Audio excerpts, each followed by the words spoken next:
Good afternoon to everyone. स्वागत है आपका नॉलेज चैम्बर एकेडमी में। देखो लास्ट टाइम हमने टॉपिक किया था वेव, और वेव का स्टार्टिंग ही आपको करवाया था। वेव के दो पार्ट्स मैंने आपको बताए थे, मैकेनिकल वेव और नॉन मैकेनिकल वेव। मैकेनिकल को हम क्या बोलेंगे, यांत्रिक तरंग, और नॉन मैकेनिकल को हम क्या बोलेंगे, अयांत्रिक। नॉन मैकेनिकल का दूसरा नाम है इलेक्ट्रोमैग्नेटिक वेव। क्या बोलते हैं इसको? इलेक्ट्रोमैग्नेटिक वेव भी बोलते हैं। वैसे अगर वेव की मैं बात करूं, वेव मैंने क्या बताया था, अगर कोई भी एनर्जी मोशन में है तो उसको हम क्या बोल देंगे, वेव बोल देंगे। एक तरह का ये डिस्टरबेंस, अगर किसी मीडियम में कोई भी डिस्टरबेंस हो रहा है तो उसको हम क्या बोलते हैं, वेव बोलते हैं। मैंने आपको बताया था जो मैकेनिकल वेव है इसको चलने के लिए किसकी जरूरत है, मीडियम की। तो यहां पर क्या लिखेंगे, it require a medium for propagation. ऐसी तरंग जिसको चलने के लिए मीडियम की जरूरत है। अब बात आती है मीडियम कौन सा। देखो मीडियम कोई भी हो सकता है। मीडियम यहां पर आपका सॉलिड भी हो सकता है, मीडियम यहां पर आपका लिक्विड भी हो सकता है, और मीडियम यहां पर आपका गैस भी हो सकता है। सॉलिड, लिक्विड या गैस। मैकेनिकल वेव को चलने के लिए मीडियम की जरूरत है, और मीडियम कोई भी हो, सॉलिड है, लिक्विड है या गैस है। मैंने इसको दो हिस्सों में डिवाइड किया है, मैकेनिकल में और नॉन मैकेनिकल में। अगर आपको पूछे कि इसको किसके अकॉर्डिंग डिवाइड किया, तो इसको हमने वैक्यूम के अकॉर्डिंग डिवाइड किया। एक ऐसी वेव है जो वैक्यूम से ट्रेवल कर सकती है, और एक ऐसी है जो वैक्यूम से ट्रेवल नहीं कर सकती। इतनी चीज क्लियर होगी। अब देखो जो आपका नॉन मैकेनिकल है इसको चलने के लिए मीडियम की जरूरत ही नहीं है, तो क्या लिखेंगे, do not require a medium for propagation.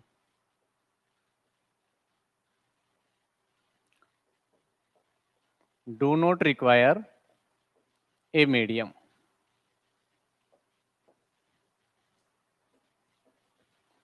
For propagation. ऐसी तरंग जिसको चलने के लिए किसी माध्यम की जरूरत नहीं है। कहने का मतलब है ये जो वेव है ये आपकी कहां से ट्रेवल कर सकती है, वैक्यूम से, निर्वात से गुजर सकती है। क्लियर हो गया। अगर आपको एग्जाम में पूछ ले निम्न में से कौन सी वेव वैक्यूम से ट्रेवल करेगी, तो कौन सी, इलेक्ट्रोमैग्नेटिक वेव, या फिर क्या मिलेगा, नॉन मैकेनिकल वेव। इतनी चीज क्लियर होगी। अब एक चीज और देखो, अकॉर्डिंग टू पोलराइजेशन, वेव का पोलराइजेशन कर सकते हैं या नहीं कर सकते। इसके अकॉर्डिंग हमने वेव को दो हिस्सों के अंदर डिवाइड किया है, अकॉर्डिंग टू पोलराइजेशन। तो देखो पोलराइजेशन के अकॉर्डिंग वेव को दो हिस्सों में डिवाइड किया। एक तो वेव हमारी होती है लॉन्गिट्यूडनल,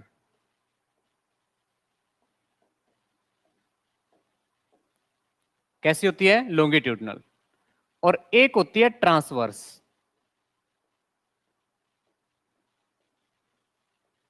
तो दो तरह की वेव है हमारी, कौन सी, मैकेनिकल, लॉन्गिट्यूडनल और ट्रांसवर्स। अब ध्यान देना, देखो जो लॉन्गिट्यूडनल है इसको हम बोलते हैं हिंदी में अनुदैर्ध्य, और इसको बोलते हैं अनुप्रस्थ। कैसे डिवाइड किया मैंने इसको, अकॉर्डिंग टू पोलराइजेशन। पोलराइजेशन किया जा सकता है या पोलराइजेशन नहीं किया जा सकता। तो लॉन्गिट्यूडनल और ट्रांसवर्स कौन सी है, ये मैकेनिकल। अब बात आती है इलेक्ट्रोमैग्नेटिक वेव की। जो इलेक्ट्रोमैग्नेटिक वेव है इसका जो नेचर रहेगा ये ऑलवेज कैसा रहेगा, आपका ट्रांसवर्स रहेगा। इसका नेचर कैसा है, लॉन्गिट्यूडनल भी हो सकता है और ट्रांसवर्स भी हो सकता है। लेकिन जो नॉन मैकेनिकल वेव है ये कैसी रहेगी, ये ऑलवेज आपका ट्रांसवर्स रहेगी। तो ये हमेशा आपकी ट्रांसवर्स रहती है। ये चीज क्लियर हो गई। अब बात आती है कौन सी लॉन्गिट्यूडनल है और कौन सी ट्रांसवर्स है। देखो एक चीज बताओ, यहां पर मैकेनिकल को चलने के लिए मीडियम की जरूरत है या नहीं है, प्रोपेगेट करने के लिए मीडियम की जरूरत है। तो मीडियम की जरूरत है तो हम, हमारे पास कोई भी मीडियम है, मान के चलो मेरे पास एक ये मीडियम है, ये मीडियम है, और ये मीडियम के क्या हो गए, मॉलिक्यूल हो गए।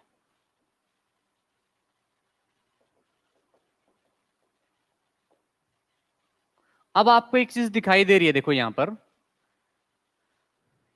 पर तो मॉलिक्यूल क्या है, पास पास है, और यहां पर मॉलिक्यूल क्या है, दूर दूर है। जहां पर मॉलिक्यूल मॉलिक्यूल दूर दूर होते हैं, इस पार्ट को हम बोलते हैं रेयरफेक्शन। क्या बोलते हैं? रेयरफेक्शन। और इसको बोलते हैं कंडेंसेशन, या फिर क्या बोलेंगे? संघनन। ठीक है, यहां पर तो मॉलिक्यूल पास पास हैं और यहां पर क्या है? दूर दूर हैं। जहां पर दूर दूर होते हैं उसको क्या बोलते हैं? रेयरफेक्शन। और जहां पर नजदीक होते हैं उसको बोलते हैं सांद्रण। क्या बोलते हैं? सांद्रण या कंडेंसेशन। क्लियर हो गया? अब मान के चलो ये लोहे की रोड है, मीडियम है कोई भी मीडियम, मान के चलो ये क्या है? आयरन हो गया, लोहा हो गया आपका। ठीक है, मैंने क्या किया, एक लोहे की दूसरी रोड ली और इस तरह से इसको हिट कर दिया। जैसे मैंने इसको हिट किया तो आप एक चीज देखोगे, यहां पर ये लोहे की रोड है, इसके अंदर ये मॉलिक्यूल है, ये किसके मॉलिक्यूल हो गए? आयरन के। अब मैंने जैसे इसको हिट किया, आप एक चीज देख रहे हो, हिट करते ही ये जो मॉलिक्यूल था इसमें जो एनर्जी थी ये किसको ट्रांसफर करेगा? इसको। मतलब ये वाइब्रेट कर रहा था, ये वाइब्रेशन किस में? इसमें वाइब्रेशन, इसमें, इसमें, फिर इसमें, फिर इसमें, लास्ट तक वाइब्रेशन आ जाएगा। कहने का मतलब है जो वाइब्रेशन है, वाइब्रेशन का डायरेक्शन कौन सा है? ये वाला। डायरेक्शन किसका हो गया? वाइब्रेशन का। और वेव भी किस साइड प्रोपेगेट करेगी? इसी साइड प्रोपेगेट करेगी ना। तो ये किसका डायरेक्शन हो गया? प्रोपोगेशन का।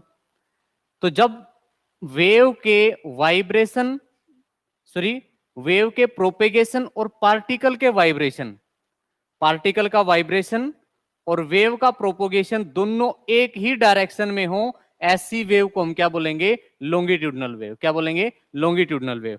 क्लियर यहां तक? क्या बोलेंगे इसको? Longitudinal wave. तो लॉन्गिट्यूडनल वेव सबको क्लियर होगा कौन सी होती है? जिसमें पार्टिकल का वाइब्रेशन और वेव का प्रोपोगेशन दोनों एक ही डायरेक्शन में हो, ऐसी वेव को हम क्या बोलेंगे? लॉन्गिट्यूडनल वेव बोलेंगे। एग्जांपल दे रहा हूं इसका। इसका एक एग्जांपल है साउंड। जो साउंड है वो हमारी एक तरह की लॉन्गिट्यूडनल वेव है। कौन सी है? Longitudinal wave. क्लियर हुआ इतना? इसके बाद नेक्स्ट देखो, नेक्स्ट आता है हमारा ट्रांसवर्स वेव। देखो जो ट्रांसवर्स है,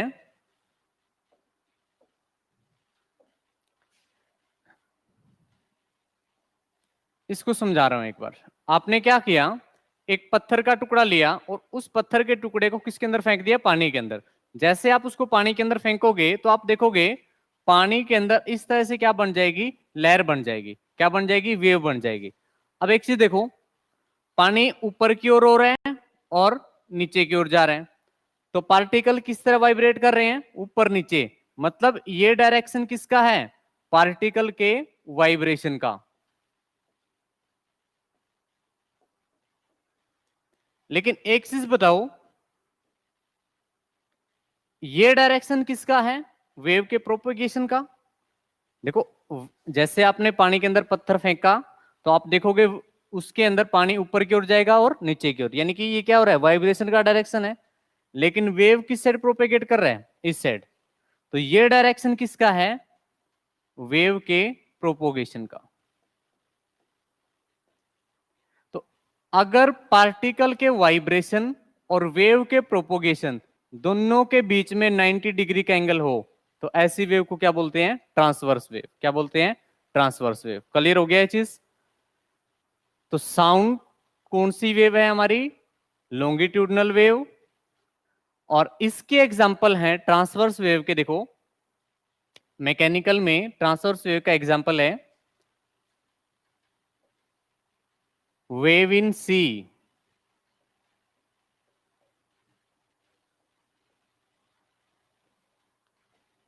एस वेव इन अर्थक्वेक। भूकंप में जो एस वेव होती हैं वो भी कौन सी वेव है आपकी? ट्रांसवर्स वेव है। वेव इन सी और एस वेव ये कैसी हैं आपकी? ट्रांसवर्स। तो क्लियर हुआ यहां तक? इसके बाद देखो, ये चीज क्लियर ना? मैंने अभी आपको क्या बताया वेव के बारे में? वेव हमारा दो तरह का है, मैकेनिकल और नॉन मैकेनिकल। नॉन मैकेनिकल को हम क्या बोलते हैं? Electromagnetic wave. और इलेक्ट्रोमैग्नेटिक वेव को किसी भी मीडियम की जरूरत नहीं होती। कहां से ट्रेवल कर सकती है? वैक्यूम से। नेचर कैसा रहेगा? ट्रांसवर्स रहेगा। अब देखो, जो ट्रांसवर्स वेव है इसकी कुछ प्रॉपर्टी हैं, या इलेक्ट्रोमैग्नेटिक वेव है इसकी कुछ प्रॉपर्टी है, वो मैं आपको बता रहा हूं। जो भी ऑनलाइन है तो देखो एक बार, ट्रांसवर्स वेव की कुछ प्रॉपर्टी हैं वो आपने याद रखनी है।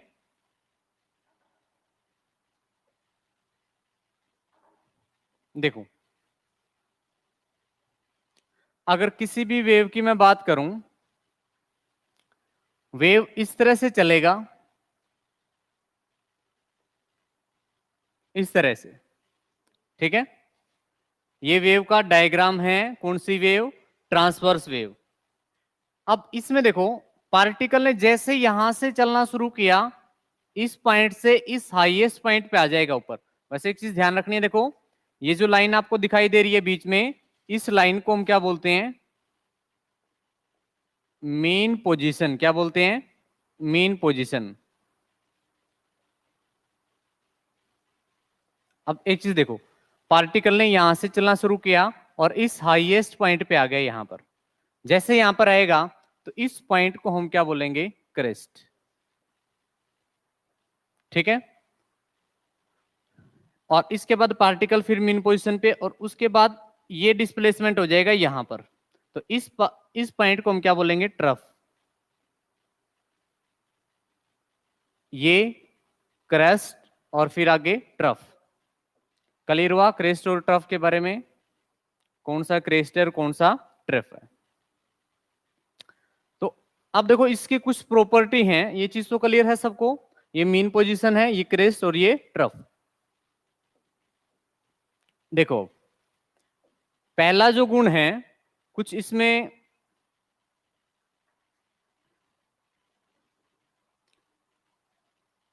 एक आएगा इसमें एम्पलीट्यूड।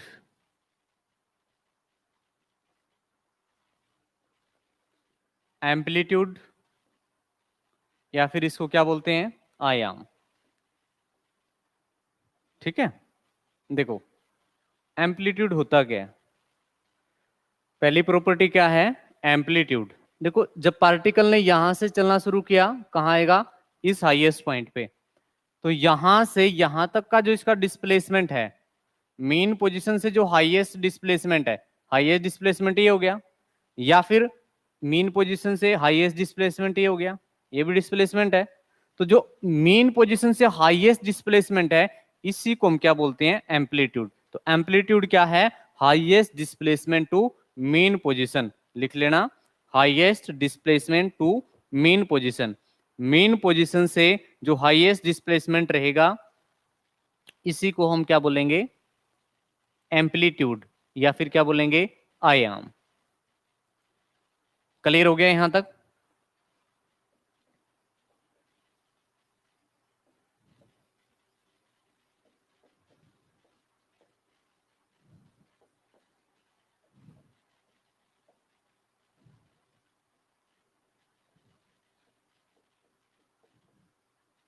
अब एक चीज और देखो, दूसरी जो प्रॉपर्टी है इसकी, दूसरी प्रॉपर्टी होगी इसकी वेवलेंथ। क्या होगी? वेवलेंथ।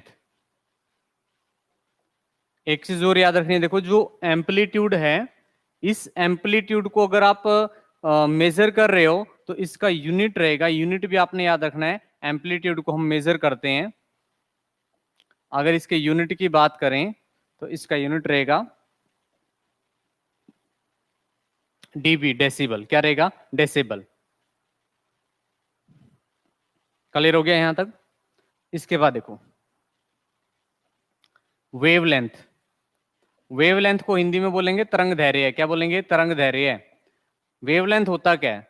देखो, दो लगातार क्रेस्ट या दो लगातार ट्रफ, ठीक है, two successive crest or two successive trough, इनके बीच का जो लेंथ रहेगा, देखो यहां से ये जो लेंथ है, ये जो लेंथ है, इसको हम क्या बोलते हैं?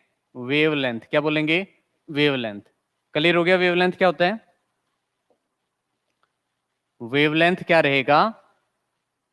Distance between two successive crest और trough. Distance between two successive crest और ट्रफ, दो लगातार क्रस्ट और ट्रफ या क्रस्ट या ट्रफ के बीच की दूरी को हम क्या बोलेंगे? वेवलेंथ बोलेंगे। अब ध्यान रखना, देखो एम्पलीट्यूड को हम डिनोट करते हैं, एम्पलीट्यूड को डिनोट करते हैं ए से। किससे? ए से। और वेवलेंथ को हम डिनोट करेंगे किससे? लैम्बडा से। किससे? लैम्बडा से। क्लियर हो गया यहां तक? और वेवलेंथ आपको पता ही चल गया क्या है। वेवलेंथ का यूनिट बताएगा कोई क्या होता है? यूनिट बताओ इसका क्या होता है? नहीं पता? देखो जो वेवलेंथ है, वेवलेंथ को हम वैसे तो मापते हैं मीटर के अंदर ही, लेकिन मीटर आपको ऑप्शन में नहीं मिलेगा। तो इसका जो यूनिट रहेगा वो रहेगा 10 की पावर माइनस 10 मीटर। इसके इक्विवेलेंट आपकी वेवलेंथ होती है। तो 10 की पावर माइनस 10 क्या होता है? एंगस्ट्रम। क्या होता है? एंगस्ट्रम।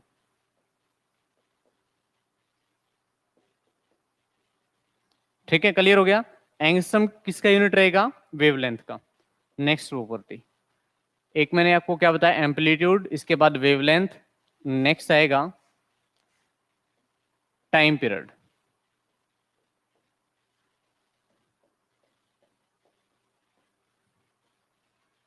इसको बोलते हैं आवर्तकाल। हिंदी में क्या बोलेंगे? आवर्तकाल। मैं लिख देता हूं एक बार, आवर्तकाल।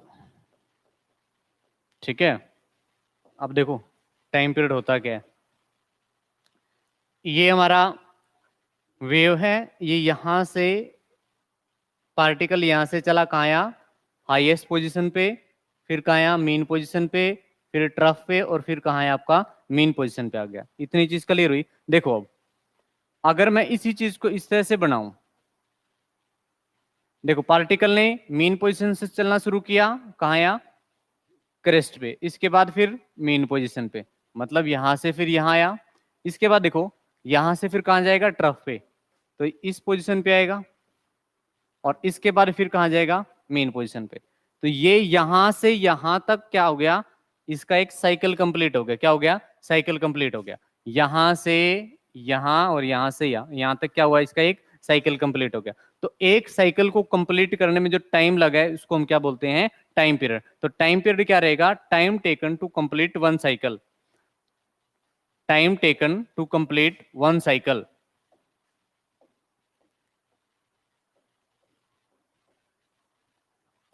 Time taken to complete one cycle. एक चक्कर को पूरा करने में जो टाइम लगता है उसको हम क्या बोलेंगे? Time period. यूनिट बताओ इसका क्या होगा? यूनिट क्या रहेगा बताओ? क्या रहेगा? अनु आप बताओ। हाँ, टाइम पीरियड का यूनिट। टाइम, टाइम को किस में मेजर करते हैं? सेकंड में। तो ये भी टाइम पीरियड है, तो इसको किस में मेजर करेंगे? सेकंड में। तो इसका यूनिट भी क्या रहेगा? सेकंड रहेगा। क्लियर हो गया? इसका यूनिट सेकंड है। इसका वेवलेंथ का क्या बताया मैंने? वेवलेंथ का एंगस्ट्रम। ठीक है, एम्पलीट्यूड का क्या रहेगा? डेसिबल। क्लियर हो गया? इसके बाद देखो एक होता है आपका फ्रीक्वेंसी।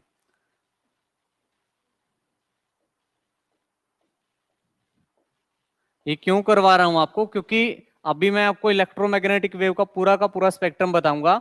जैसे आपका एक्सरे, गामा रे, तो उसमें किसकी फ्रीक्वेंसी ज्यादा है, किसकी कम है, किसकी वेवलेंथ ज्यादा है, किसकी वेवलेंथ कम है। तो ये चीज आपको पता होनी चाहिए। जब आपको वेवलेंथ का और फ्रीक्वेंसी का, एम्पलीट्यूड का पता होगा, तभी आप उसमें डिफरेंस बता पाओगे कि किसकी वेवलेंथ ज्यादा है, किसकी फ्रीक्वेंसी ज्यादा है। नेक्स्ट आता है फ्रीक्वेंसी। देखो अगर मैं फ्रीक्वेंसी की बात करूं तो यहां से यहां तक क्या हुआ था? एक साइकिल कंप्लीट हो गया था। अगर कोई भी वेव है वो एक सेकंड में साइकिल बना रही है, मान के चलो 10 15, एक सेकंड में जितने भी साइकिल बन रहे हैं उसको उसका क्या बोलेंगे? फ्रीक्वेंसी। यानी कि number of cycle in one second. एक सेकंड में जितने साइकिल बन रहे हैं उसको क्या बोलते हैं, उसकी फ्रीक्वेंसी। तो फ्रीक्वेंसी क्या है, number of cycle in 1 second, number of cycle in 1 second. एक सेकंड में जो साइकिल बनते हैं उसको क्या बोलते हैं, फ्रीक्वेंसी। और फ्रीक्वेंसी को निकालते कैसे हैं, ध्यान रखना, फ्रीक्वेंसी को निकालते हैं 1/t। और यहां पर t क्या है, आपका टाइम पीरियड है। t क्या है यहां पर, टाइम पीरियड। इस तरह से हम फ्रीक्वेंसी को निकालते हैं। क्लियर हो गया यहां तक। इसके बाद देखो, तो फ्रीक्वेंसी आपको पता चल गया, वेवलेंथ आपको पता चल गया। अब बात आती है हमारी इलेक्ट्रोमैग्नेटिक वेव कौन कौन सी हैं। देखो जो इलेक्ट्रोमैग्नेटिक वेव हैं, इसका पूरा का पूरा स्पेक्ट्रम मैं आपको बता रहा हूं। सबसे पहले सबसे पहले आएगा हमारा गामा रे। इसके बाद आएगा एक्सरे। एक्सरे के बाद आएगा UV ray. Gamma, X ray, UV रे। इसके बाद विजिबल। इसके बाद इंफ्रारेड। इसके बाद माइक्रो। और इसके बाद रेडियो। ठीक है, यही रहेगा। ये स्पेक्ट्रम है आपका पूरा का पूरा। Gamma, X ray, UV ray, visible, infrared, microwave और रेडियो वेव। ठीक है, अब एक चीज ध्यान रखनी है, देखो अगर मैं वेव की बात करूं तो वेव जो है इस तरह से चलेगी हमारी, इसी तरह से वेव होगी।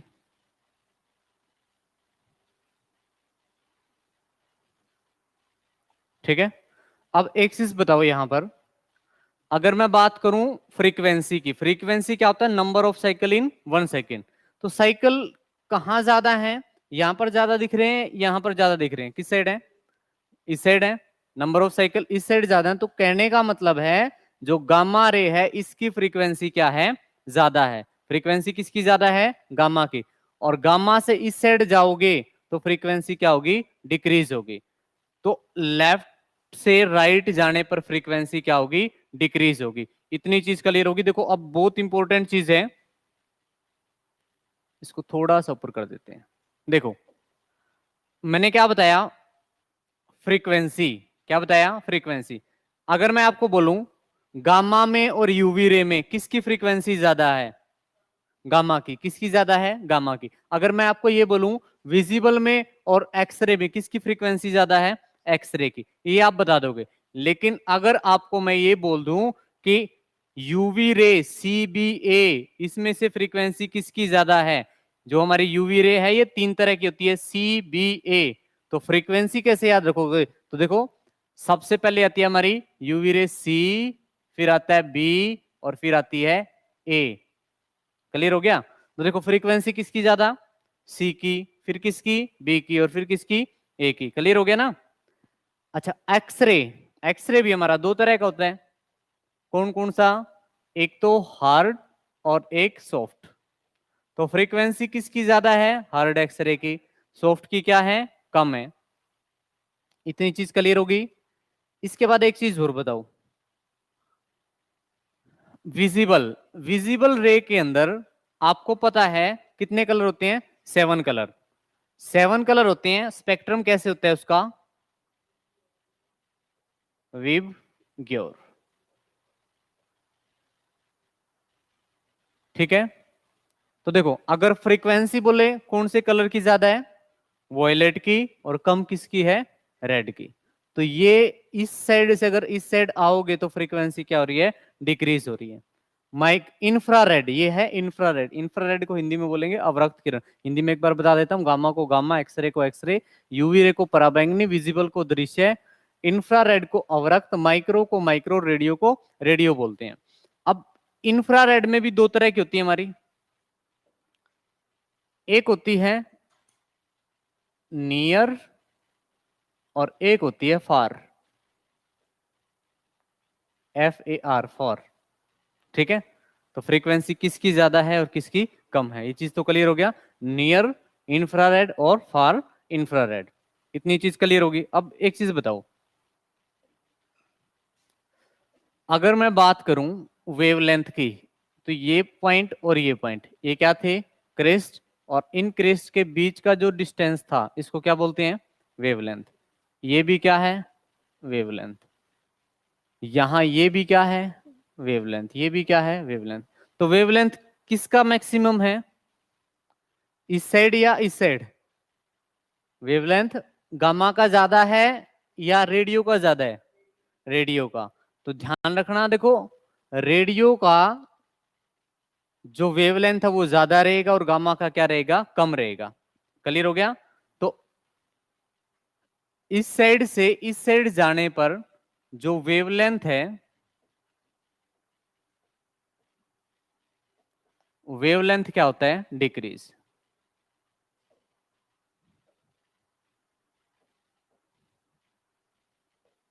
क्लियर हो गया। वेवलेंथ किसका मैक्सिमम है, रेडियो का, कम किसका है, गामा का। अच्छा एक चीज और, इसी के अंदर वेवलेंथ के बारे में पता चल गया हमें, फ्रीक्वेंसी के बारे में पता चल गया। एक चीज और रह गई आपकी, हाँ, अगर मैं ये बोलूं जितनी भी आपकी ये रे हैं, एक्स रे, विजिबल रे, अगर इसमें स्कैटरिंग में आपको पूछ लूं, स्कैटरिंग किसका ज्यादा, देखो किसी बुक में आपको इतना डिटेल में नहीं मिलेगा, स्कैटरिंग नहीं मिलेगा, एनर्जी नहीं मिलेगा, ये दो चीज आपको मिल जाएगी, फ्रीक्वेंसी और वेवलेंथ, किसका ज्यादा है किसका कम है, ये दिया मिलेगा। अब बात करते हैं स्कैटरिंग किसका ज्यादा है, तो स्कैटरिंग भी किसका ज्यादा है, गामा का। देखो जिसकी फ्रीक्वेंसी ज्यादा होगी उसका स्कैटरिंग, यानी कि गामा का स्कैटरिंग भी ज्यादा है, और क्या ज्यादा है, गामा की एनर्जी भी ज्यादा है, गामा का रिफ्रैक्शन भी ज्यादा है, और गामा की फ्रीक्वेंसी भी ज्यादा है। तो देखो ये जो चीजें मैंने लिखी, क्या क्या, स्कैटरिंग, एनर्जी, रिफ्रैक्शन और फ्रीक्वेंसी, ये लेफ्ट टू राइट जाने पर क्या होंगी, डिक्रीज होंगी। क्लियर हो गया ना। जो मैंने स्टार्टिंग में एक पॉइंट लिखवाया था, गामा की फ्रीक्वेंसी ज्यादा है, तो गामा की फ्रीक्वेंसी के साथ साथ स्कैटरिंग, एनर्जी और रिफ्रैक्शन भी ज्यादा है। याद कैसे रखोगे,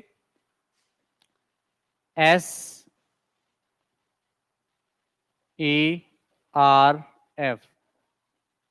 सर्फ। ठीक है, SERF, इससे याद रख लोगे, ये ट्रिक है याद करने की। स्कैटरिंग, एनर्जी, रिफ्रैक्शन और फ्रीक्वेंसी किसकी ज्यादा है, गामा की। क्लियर हो गया ये चीज, किसकी फ्रीक्वेंसी ज्यादा किसकी कम। अच्छा मेरे को एक चीज और बताओ, मैंने आपको यहां पर बताया कि जो आपकी यूवी रे है ये तीन तरह की है, C, B और A। तो इनमें से पृथ्वी पर कौन सी आती है, जो पैराबैंगनी है ये खतरनाक है, और पैराबैंगनी किरणें ओजोन को क्या करती हैं, खत्म भी करती हैं, ये चीज भी आपको पता है। और पैराबैंगनी किरणों को रोकता भी कौन है, ओजोन रोकता है। ठीक है, ये निर्माण भी करती है और खत्म भी करती है, लेकिन निर्माण ज्यादा करती है और खत्म कम करती है। तो ध्यान रखना, देखो जो आपकी CBA है, इन तीनों में से जो C और B है इनको कौन एब्जॉर्ब कर लेता है, ओजोन। पृथ्वी के सरफेस तक कौन सी आ पाती है,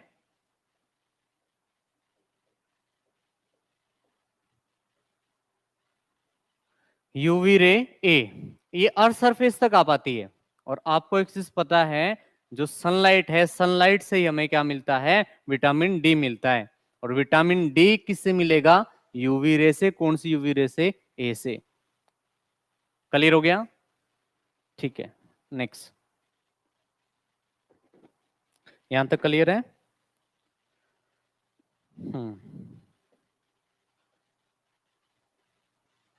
तो सबसे पहले हम करते हैं, ये सारी हमारी जो स्पेक्ट्रम है ये क्लियर होगा सबको। इसके बाद देखो सबसे पहले आएगा हमारा हर एक के बारे में डिटेल में कर लेते हैं। सबसे पहले गामा रे के बारे में। तो ये बताओ गामा रे की खोज किसने की है? Who discover gamma ray? किसने किया? Henry Becquerel, Rutherford, Paul Willard या रोंटजन? नहीं पता। देखो कई बुक में आपको हेनरी बेकुरल मिलेगा, तो अपने हेनरी बेकुरल नहीं लगाना, क्या लगाना है? Paul Willard. तो गामा रे की जो खोज है ये किसने की है? पॉल विलार्ड ने।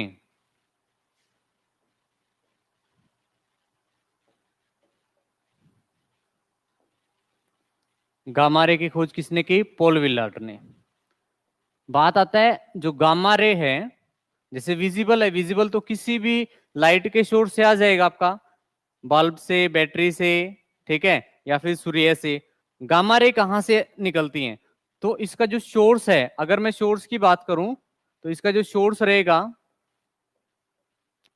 वो रहेगा कोई भी रेडियो एक्टिव एलिमेंट के फिजन या फ्यूजन। किसी भी रेडियो एक्टिव एलिमेंट का फिजन या फ्यूजन से क्या बनेगी? गामा रे बनेगी। गामा रे कहां से निकलती है? किसी भी रेडियो एक्टिव एलिमेंट के फिजन या फ्यूजन से। अब बात आती है इसके यूज की। सोर्स हमें पता चल गया, डिस्कवरी हमें पता चल गई। इसके यूज की बात आती है, यूज किस यूज कहां कहां है इसका? तो यूज देखो, पहला यूज,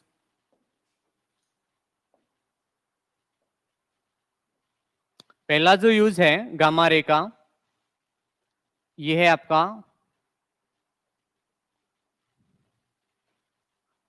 पेट स्कैन में। किसमें? PET scan. पेट स्कैन क्या होता है? Position emission topography. Position emission topography. PET scan में किसका यूज है? गामा रे का। पेट स्कैन मतलब पोजीशन एमिशन टोपोग्राफी। क्लियर? इसके बाद देखो एक यूज है इसका कैंसर ट्रीटमेंट में। कैंसर के ट्रीटमेंट में किसका यूज करते हैं? गामा रे का। नंबर 3। नंबर 3 है आपका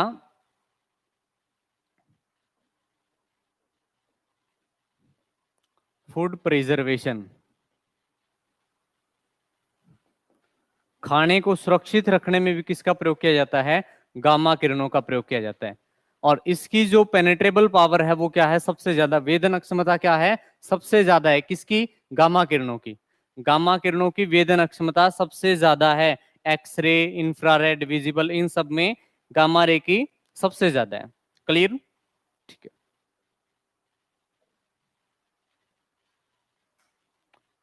इसके बाद आएगा एक्सरे।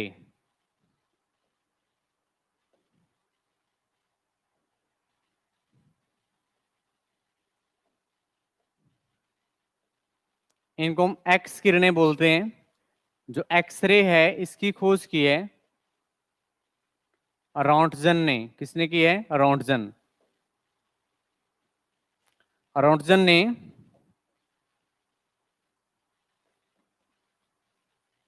रॉन्टजन ने किसकी खोज की है? एक्सरे की। अब इसका यूज देखो।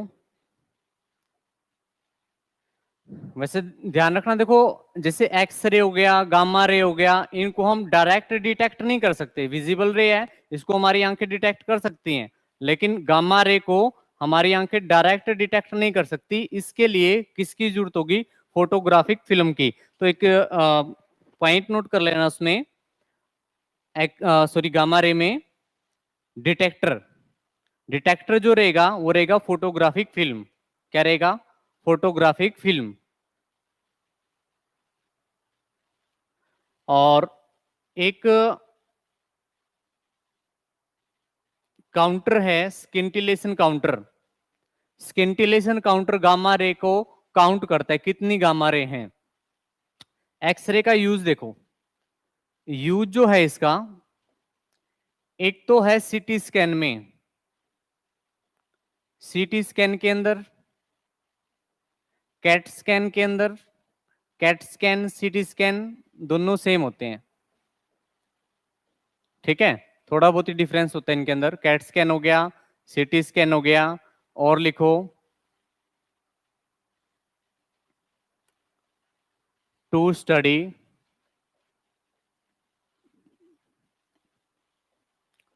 Molecular structure.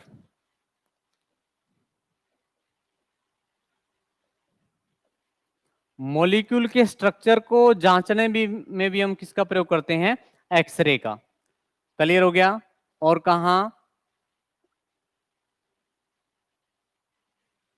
और इसका यूज करते हैं मेडिकल लाइन में, ठीक है। एक्सरे जैसे किसी को चोट वगैरह लग गई, मतलब हड्डी वगैरह टूट गई, तो उसका एक्सरे हम किससे करते हैं? एक्सरे करेंगे। एक्सरे जो है ये हमारे स्किन को तो भेज सकती है, लेकिन हड्डी को पेनिट्रेट नहीं कर सकती, हड्डी के आर पार नहीं जा सकती, इसीलिए इसी कारण मतलब उससे फ्रैक्चर का पता लग जाता है, फ्रैक्चर कहाँ पर है।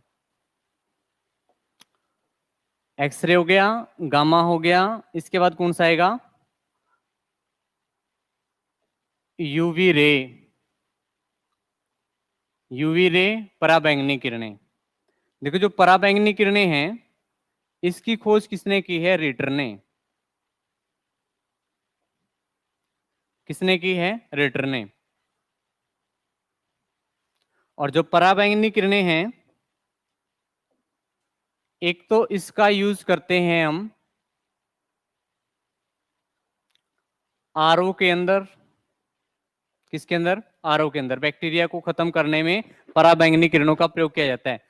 आरओ के अंदर एक बल्ब लगा होता है जिससे पराबैंगनी किरणें निकलती हैं, ठीक है। या फिर आपने एक गांव के अंदर अगर आपने पानी की टंकी देखी हो, तो उसमें पानी की टंकी के पास तालाब मिलेंगे 3-4 आपको। तालाब में पानी पहले क्यों रखा जाता है? क्योंकि सूर्य से क्या आएगी? पराबैंगनी किरणें आएंगी, और उसमें जो बैक्टीरिया होंगे उसको वो क्या हो जाएंगे? खत्म हो जाएंगे, ठीक है। तो बैक्टीरिया को खत्म करने में भी किसका प्रयोग किया जाता है? यूवी रे का। क्लियर हो गया? इसके बाद एक चीज और,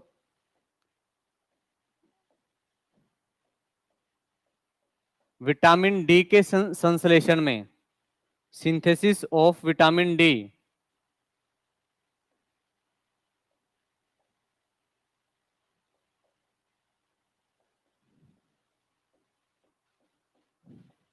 विटामिन डी के संश्लेषण में किसका प्रयोग किया जाता है? पराबैंगनी किरणों का। इसके बाद यूवी रे के बाद आएगा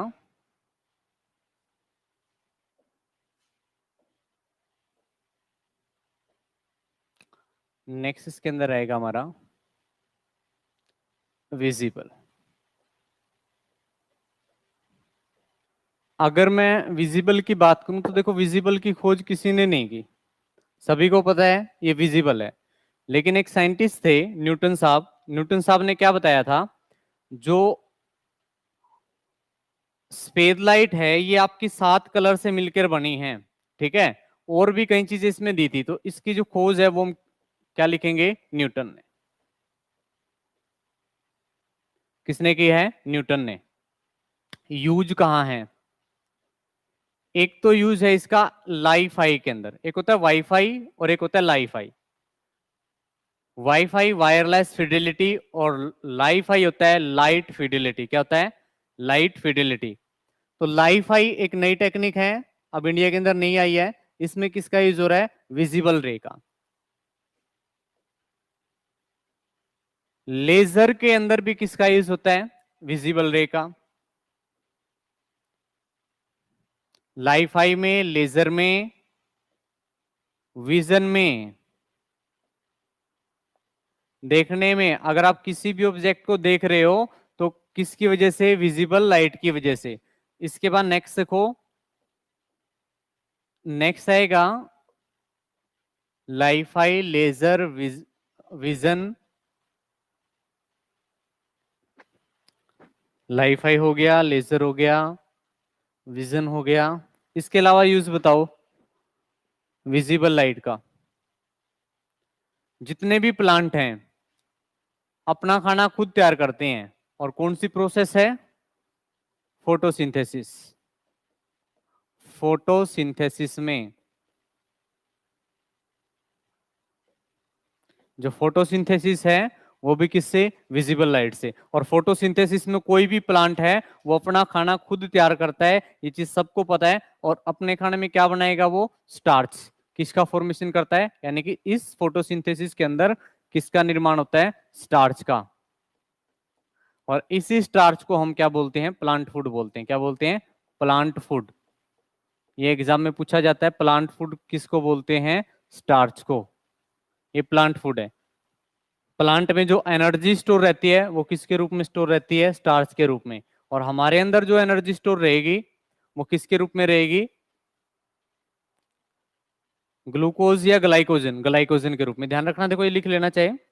प्लांट में एनर्जी किस रूप में स्टोर रहेगी? स्टार्च के रूप में। एनिमल में या मनुष्य में किस रूप में रहेगी? मनुष्य में रहेगी ग्लाइकोजन के रूप में। कहां पर? लीवर में। हमारे अंदर जो एनर्जी स्टोर होती है वो ग्लाइकोजन के रूप में स्टोर होती है लीवर में। और प्लांट में स्टार्च के रूप में स्टोर होगी कहां पर? या तो फ्रूट्स के अंदर, या लीव्स के अंदर, या फिर स्टेम में। ठीक है, क्लियर हुआ? इसके बाद नेक्स्ट आता है हमारा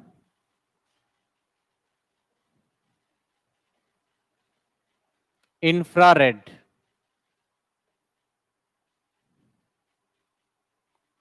इंफ्रारेड।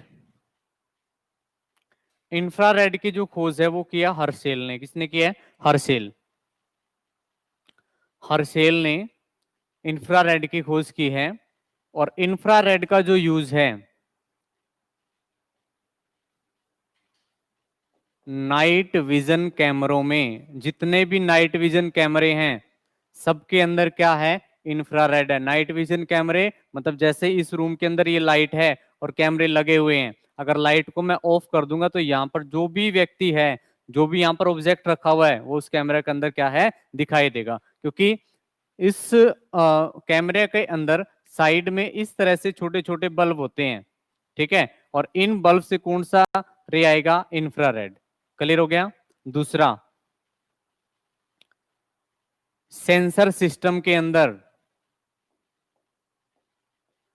सेंसर सिस्टम, अगर आपके पास मोबाइल है, अगर आपने कहीं भी कॉल किया, मोबाइल को ऐसे ऑन किया और जैसे आप कान के पास लेके जाओगे तो मोबाइल की लाइट क्या हो जाएगी? एकदम से ऑफ हो जाएगी, क्योंकि इसके अंदर क्या लगा हुआ है? सेंसर लगा हुआ है। तो सेंसर सिस्टम में भी क्या होता है? इंफ्रारेड। या कभी बैंक में गए हो, बैंक के अंदर आपने देखा होगा एक स्ट्रोंग रूम होता है जिसमें सारा का सारा अमाउंट रखा होता है, जितना पैसा है, ज्वेलरी है, वही वहीं पर रखी होती है स्ट्रोंग रूम के अंदर। उस स्ट्रोंग रूम के ऊपर एक सेंसर लगा दिया जाता है। अगर 5 बजे के बाद उस स्ट्रोंग रूम के अंदर कोई भी व्यक्ति जाता है, उसके सामने मतलब स्ट्रोंग रूम के सामने कोई भी व्यक्ति जाता है, तो बैंक के ऊपर एक सायरन लगा होता है, वो सायरन बजने लग जाता है। और सायरन बजेगा तो आपको पता है वहां पर उसी टाइम क्या आ जाएगी? पुलिस आ जाएगी। तो जो सेंसर सिस्टम है सब में, sorry sensor, sensor system, sensor, ठीक है, सेंसर सिस्टम में, नाइट विजन कैमरों में। और देखो इसके अलावा टीवी रिमोट, टीवी का जो रिमोट है, टीवी के रिमोट में भी किसका यूज है? इंफ्रारेड का। एक चीज और, इंफ्रारेड इसका यूज करते हैं जैसे चोट लग गई हमारा, मतलब चोट लगने पर हम क्या करते हैं? घर पे सिकाई करते हैं। तो सिकाई करने के लिए हॉस्पिटल में किसका प्रयोग किया जाता है? इंफ्रारेड का।